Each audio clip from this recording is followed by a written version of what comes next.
아멘. 오늘 우리에게 주신 하나님의 말씀은 요한복음 4장입니다. 요한복음 4장 19절로 24절까지 말씀, 우리에게 주시는 하나님의 말씀입니다. 경청하십시오. 같이 교독하겠습니다. 여자가 이르되 주여 내가 보니 선지자로소이다.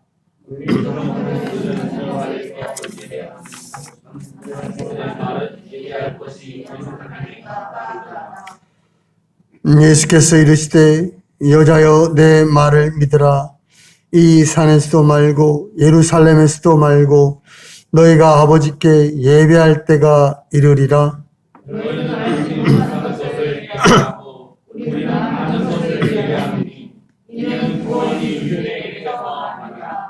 아버지께 참되게 예배하는 자들은 영과 진리로 예배할 때가 오나니 곧 이때라. 아버지께서는 자기에게 이렇게 예배하는 자들을 찾으시느니라.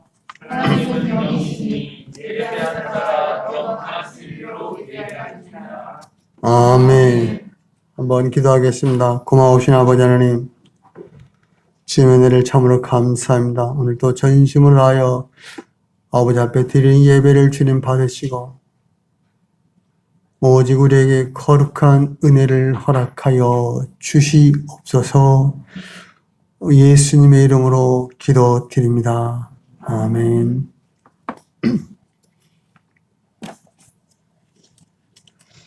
성도는 매주일 교회에 와서 예배를 드립니다.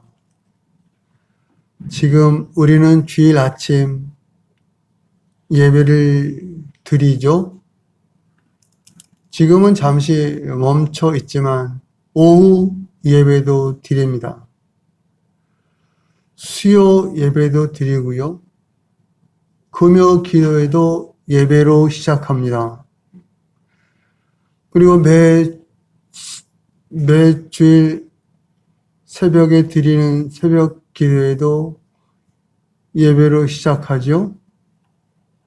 그러면 함께 사는 교회만 해도 최소 일주일에 9번 정도의 예배는 드리는 거죠. 그런데 여러분, 우리가 그토록 많은 예배를 드리면서 예배가 무엇인가에 대해서 생각해 보신 적은 있으십니까? 예배가 무엇인가에 대해서는 오늘 24절 한번 같이 읽어볼까요? 24절이요?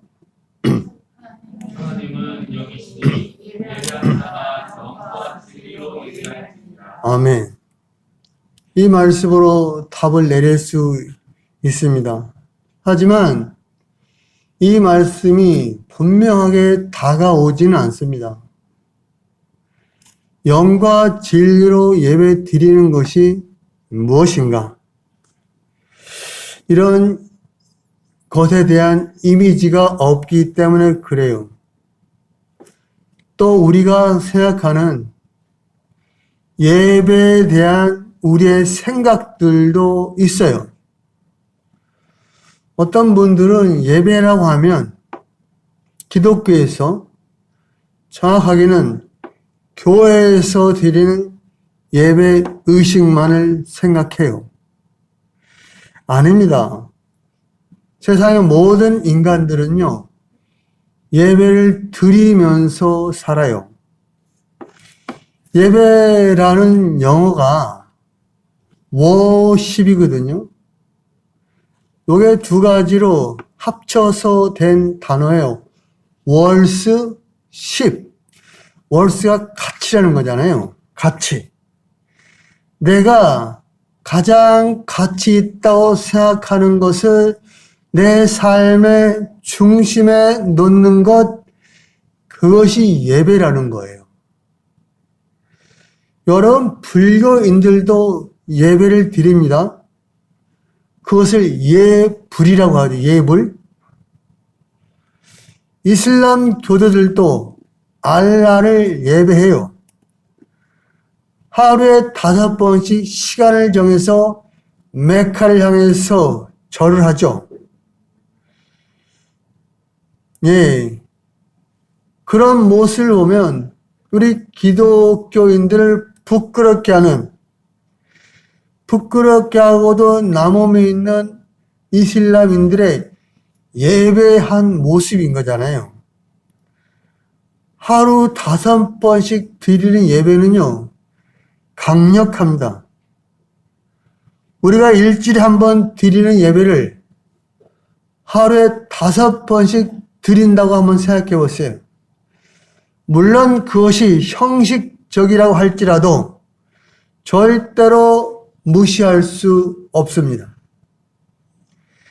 힌두 교인들도 그들의 신을 예배해요. 심지어 무신론자들도 예배를 합니다. 그들은 자신을 가장 가치 있는 자신을 놓고 자신을 예배하는 거예요. 나를 믿으라. 어디서 많이 듣던 소리 아닙니까? 그러니까요, 다른 모든 종교인들도 결국은 자신을 예배하는 것에 다름 아니에요. 인간이 만들어 놓은 모든 종교들은 모두 자기 자신의 이익을 위해서 만들어 놓은 것입니다.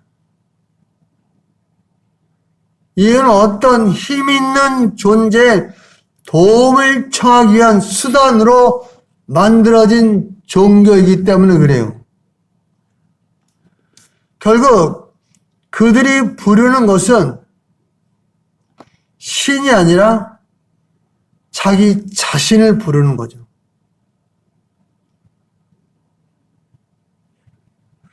결국은 예배의 목적은 무엇입니까? 인간들이 예배를 드리지만 그 예배를 통해서 자신의 목마름을 해결하기 위한 자기 유익인 거예요. 모든 인간들의 목마름은 그렇게 여러 가지 모양의 예배로 나타나게 되어 있어요. 그것을 성경에서는 우상이라고 그러죠. 다시 본문으로 갑니다. 하나님께서는 이렇게 예배하는 자들을 찾으신다고 그러셨어요. 여기서 이렇게는요, 영과 진리. 따라서 하나님이 영과 진리로 예배하는 자들을 찾으신다고 하는 것은 영과 진리로 예배하는 것이 진짜 예배라고 하는 것이죠.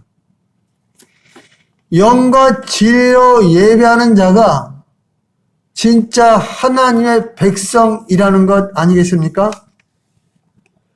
여러분, 그렇다면요, 영과 진리로 예배하는 자가 과연 존재할까요? 하나님이 그들을 찾으신다고 하셨으니까 그렇게 예배하는 자들이 있다는 것 아니겠어요?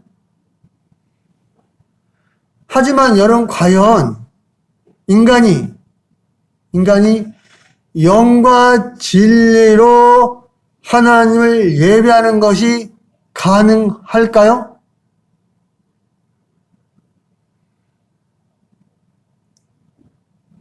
죄로 인해 더러워진 것이 인간인데 그게 가능하냐고요? 불가능합니다. 불가능해요.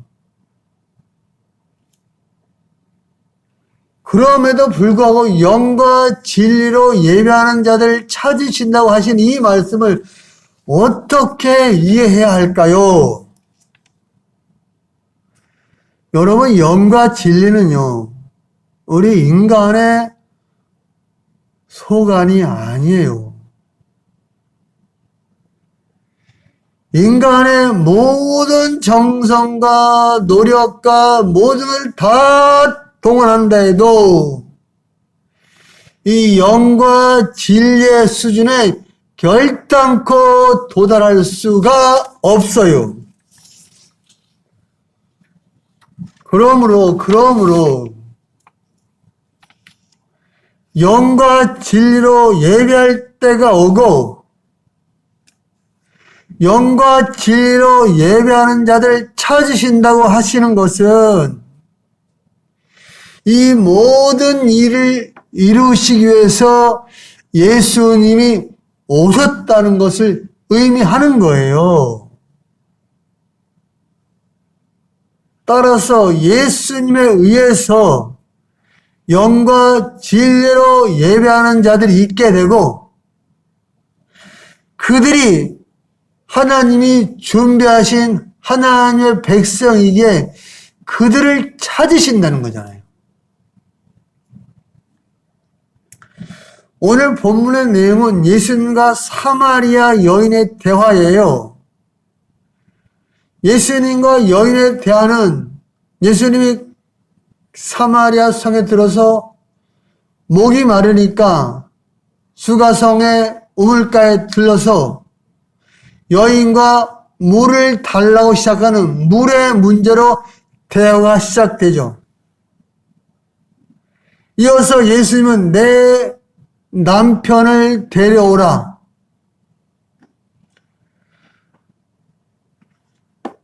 이것은요, 자신의 목마름을 채우기 위해서 남편을 5이나 두고 있는 여인의 치부를 드러내신 것이잖아요. 이 말씀을 들으니까 여인이 자신의 치부, 자신의 죄를 드러내는 예수님을 선지자로 생각해요.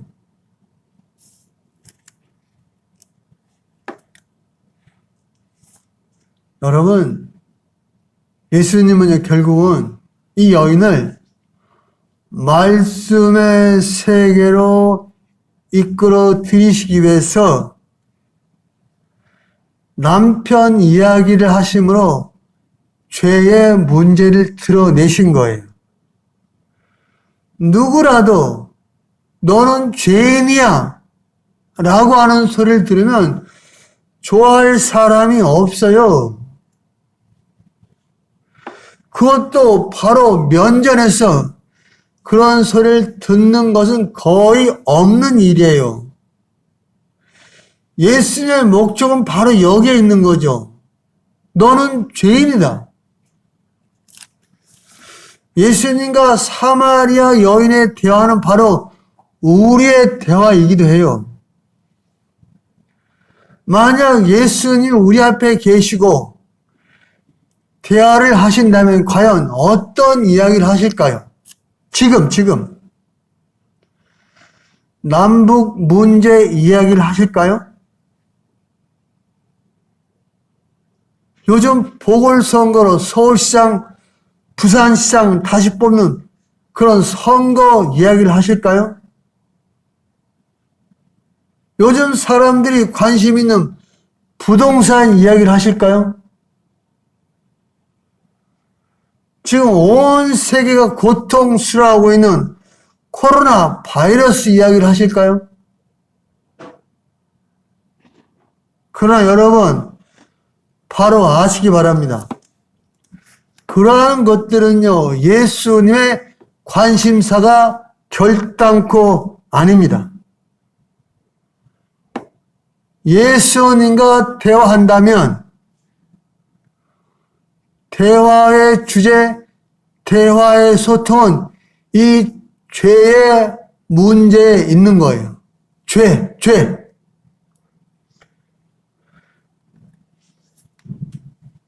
우리가 성경과 소통된다라고 하는 것, 소통될 수 있다고 하는 것은 죄의 문제 있다고 말하는 것이 맞아요. 왜냐하면 성경은 예수 그리스도에 대한 말씀이고 예수 그리스도의 말씀이기 때문에 그래요. 성경이 예수님을 말씀하실 때는요, 죄가 등장하지 않을 수가 없어요.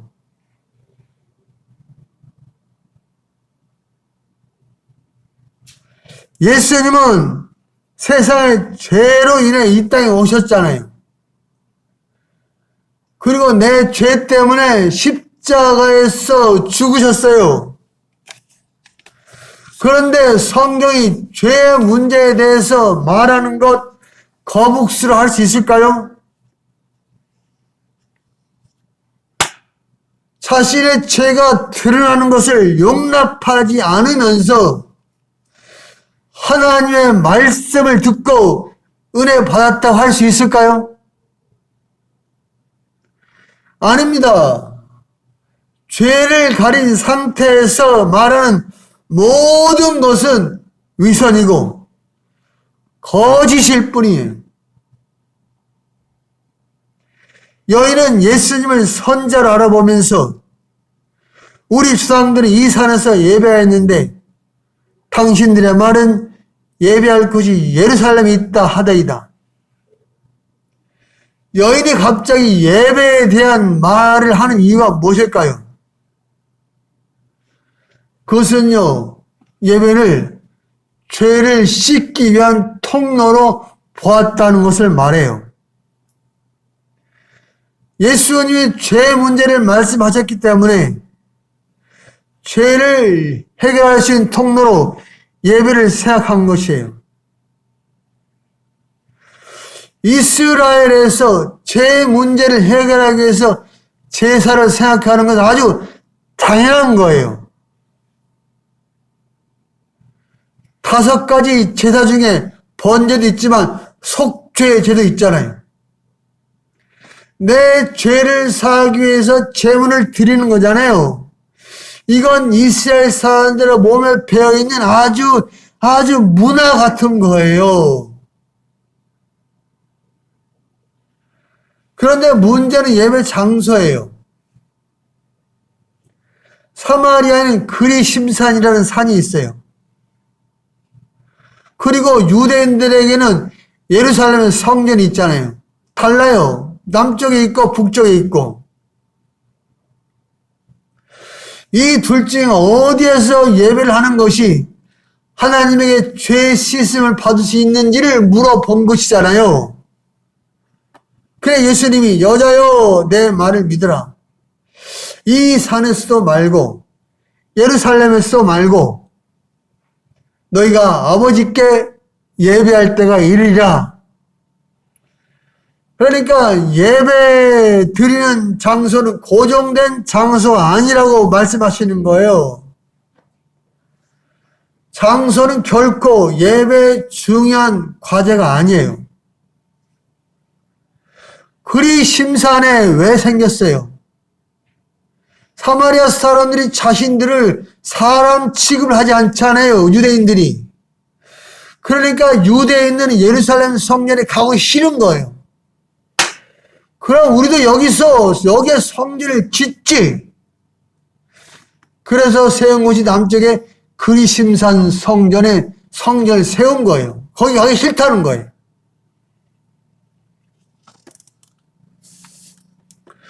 물론 그리심산 성전은 성경에 아주 의미 있는 장소이긴 해요.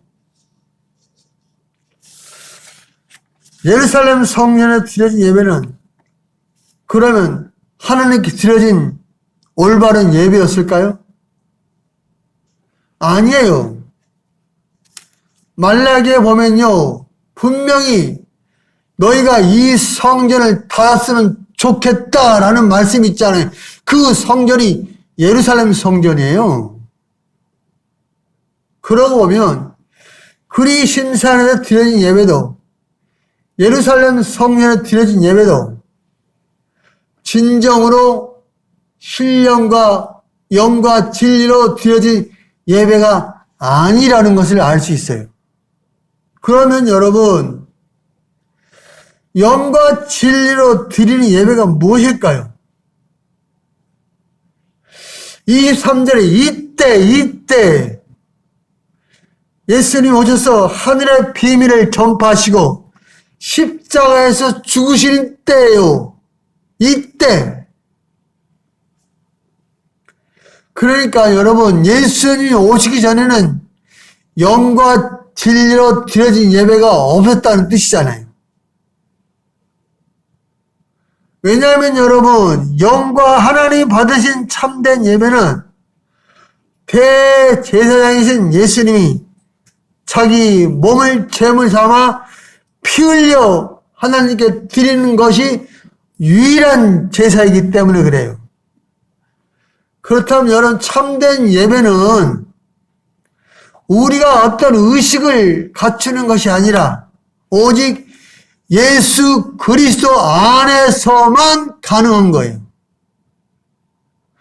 예수 그리스도 안에서만 드리는 예배가 참된 예배라는 거예요. 여러분, 하나님은요, 우리가 담당해야 될 저주와 죽음을 예수님께서 짊어지하셨어요. 그러므로 예수님이 자기 몸을 제물로 드리신 십자가 앞에서 우리는요, 저주와 죽음 아래에 있는 존재일 뿐이에요. 그렇습니다, 여러분. 성령님이 우리에게 오셔서 하시는 일은 너는 죄로 인해 죽은 자라는 선포예요. 진리 또한 우리가 죽은 자임을 선포해요. 그러므로 우리가 영과 진리 아래 있다면 그 증거는요, 나는 죄로 죽은 자이며 죄인의 계시일 뿐입니다. 주님, 나를 불쌍히 여겨 주소서 라는 고백으로 드러나게 되는 거예요. 여러분, 이 고백이 사도 바울의 고백 아닙니까? 내가 죄인 중에 괴수로다. 괴수로다. 그런 나를 영원한 죽음에서 건져주신 하나님의 은혜에 기뻐하고 감사하게 되는 거예요. 여러분, 이것이 영과 진리로 드리는 예배예요. 하나님은 자기 백성에게 이런 믿음을 주셔서 참된 예배가 가능하게 하시고 그렇게 예배 드리는 자들을 찾으시는 거예요. 여러분, 영과 진리는 우리를 십자가로 이끌어가요. 그리고 내가 누구인가를 보게 하는 거예요. 내가. 죄로 인해 죽은 자임을 보게 하시는 거예요. 죽음이 마땅한 내가 무엇으로 살게 했는지 보게 되는 거예요. 나의 이런 존재는 오직 하나님의 긍휼과 용서의 은혜예요. 이것이 영과 진리가 충만한 예배입니다. 영은 성령이잖아요. 성령님이 알게 하시는 거예요. 깨닫게 하시는 거예요. 내가 죽은 자임을 알게 하세요. 내가 은혜로 사는 자임을 알게 하시는 거예요. 지금 우리가 예배 가운데 임하신 성령님이세요. 우리의 예배를 받으시고 축복하시는 성령 하나님이세요. 여러분, 성령님이 임하지 않아도요, 예배는 드릴 수 있어요. 인간이 가진 것들을 사용해서 분위기를 만들 수 있다니까요. 이 땅의 것들을 수단으로 이용해서 예배를 드렸어요. 재물도 있어야 됐고, 감정을 자극하는 음악도 있어야 됐고, 인위적으로 만드는 엄숙함도 있어야 됐어요. 그것이 바로 예루살렘의 모습, 예배의 모습 아니었습니까? 엄청난 수의 찬양대와 연주자들, 그리고 금과 은과 보석과 대리석으로 꾸민 엄숙한 성전의 외양의 모습을 갖추었어요. 이렇게 드린 제사를 하나님이 받지 않으셨잖아요. 문을 닫아라! 그런데 이제 신약시대에는요, 예수님 우리 안에 오셔서 성령이 부어지셨어요. 우리에게는 이런 믿음이라는 걸 생겼어요. 그 믿음에 의해서 우리는 이 땅에 어떤 것들의 도움을 받지 않아도 충분히 감격스럽고 인위적인 엄숙함과 경건함을 만들어내지 않아도 마음속 깊은 곳으로부터 하나님을 향하여 예배 드릴 수 있게 된 거예요.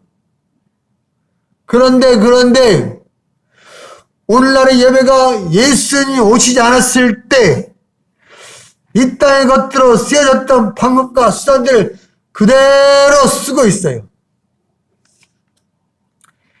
인간의 오감을 자극하기 위해서 지나치게 치장을 한 성가대, 밴드들을 동원해요. 어떤 교회는 찬양대만 200명이 넘어요. 반주도 작은 오케스트라 수준이에요.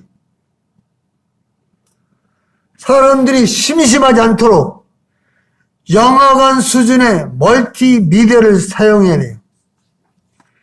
연극도 가미합니다.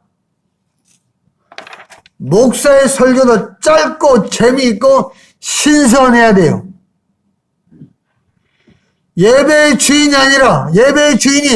하나님이 아니라 사람이 되어버린 거예요.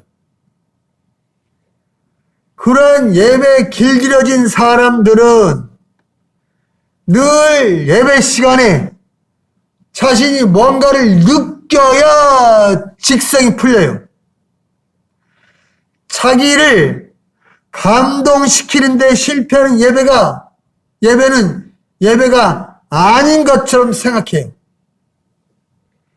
그러한 예배는 인간의 감정과 인간의 만족에 의해서 판단되어지는 가짜 예배인 거예요.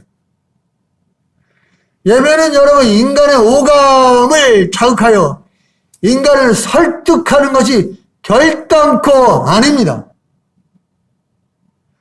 예배는 오직 예수 그리스도의 은혜를 힘입어 성령을 받은 자들이 드리는 거예요.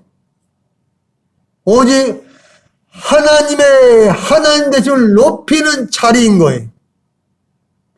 결코 하나님이 인간들의 감정과 기분을 맞춰주는 시간이 아닌 거예요. 따라서 진짜 성령을 받은 성도들은 자기 기분이 조금 언짢다고, 몸이 좀 피곤하다고, 부부싸움을 했다고 하나님을 예배하는 시간을 놓치지 않습니다. 자기 기분과 감정에 좌지우지 되지 않습니다. 왜냐하면 예배는 성령에 의해서 하나님께 드려지는 예배이기 때문에 그래요. 예배의 대상, 예배의 주인공은 하나님이신 것입니다. 그러면 우리가 예배에서 해야 될 것은 무엇일까요? 사실 영원한 제사를 어린 양 예수님께서 십자가에서 이미 드리셨어요. 우리가 다시는 구약의 예배를 드릴 필요가 없어요. 예수님이 드리셨잖아요. 우리는 그 사실을 믿는 믿음으로 하나님 앞에 나오는 것입니다. 그러니까 예배의 제물은 하나님께서 준비하시는 것이지 우리가 준비하는 게 아니에요. 하나님께서 우리의 예물을 이미 다 준비하셨어요. 아브라함이 제물을 찾았을 때 여호와 이래 하나님께서 우리의 예물을 준비하셨다. 아멘. 여러분 오늘 어떤 것을 준비하고 예배 자리에 나오셨습니까? 영과 진리로 예배 드리십니까? 성령님의 너는 죄인이다. 내가 십자가에 피 흘려 죽음으로 너를 구원했다는 소리를 들으십니까? 그렇습니다. 지금 예배 드리는 나에게 우리에게 가장 필요한 것은 상한 심령입니다. 다윗의 고백, 내가 죄 중에서 태어났습니다. 하나님 나를 새롭게 창조하여 주세요. 이 겸손한 고백으로 예배 드리시기 바랍니다. 이렇게 예배 드릴 때 성령님이 역사하시는 거예요. 놀라운 부흥이 우리 가운데 있게 되는 거예요. 영과 진리로 드린 예배를 하나님 받으시고 우리에게 말할 수 없는 은혜를 채워주시는 것이 너무 당연한 것 아니겠습니까? 이렇게 드리는 예배가 진정한 예배 회복이에요. 죄인이 드리는 예배.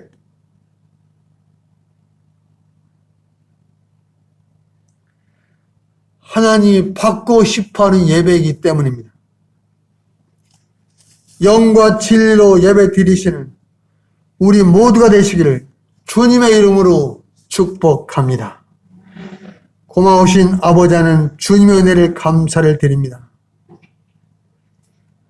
영원히 죽을 수밖에 없는 자들을 살리시고 예배하게 하시니 늘 감사를 드립니다. 하나님 나를 잊지 않게 하시고 내가 죄인임을 잊지 않게 하시고 죄인이 드리는 예배를 받으신 하나님 늘 아버지 앞에 날마다 가까이 나아가 온전한 예배를 드려 하나님의 크신 은혜와 축복을 받고 살아가는 우리 모두가 되게 하여 주시옵소서. 영과 진리의 예배자 찾으시는 주님, 그 주님이 찾기에 합당한 자들 다 되게 하여 주시옵소서. 예수님의 이름으로 기도합니다. 아멘.